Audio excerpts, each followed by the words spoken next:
local news other ways than watching us, like reading the local paper online. You may soon have to pay to get full access to all of the articles. Fox 31's Franklin White explains.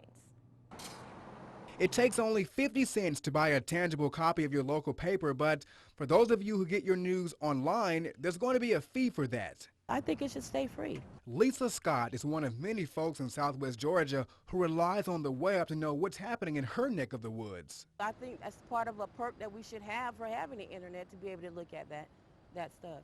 Here's what happens. You log on to certain websites and this pops up. You want to get all your local news, but you have to subscribe for total access. And some folks aren't too happy about that. It bothers me when something happens to other people, you want to know what's going on in the world. I rarely buy a newspaper, but I do look at the news online.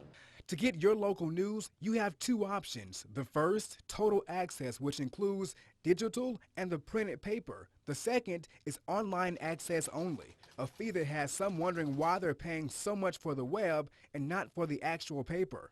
I think we should have to pay for that because, hey, there's material that goes in it. There's ink and there's paper, so there's a cost for that. Those papers include the Moultrie Observer, the Tifton Gazette, the Cordell Dispatch, the Americas Times Recorder, the Suwannee Democrat, the Thomasville Times Enterprise, and the Valdosta Daily Times. It's still not going to stop us from being able to go online and start to look at this stuff for free, because there's still other sources out there that we can get our news from. Fox 31 News reached out to Community Newspaper Holdings, Inc., the parent company to all the local papers affected by the new fee, but our phone calls were not returned by deadline.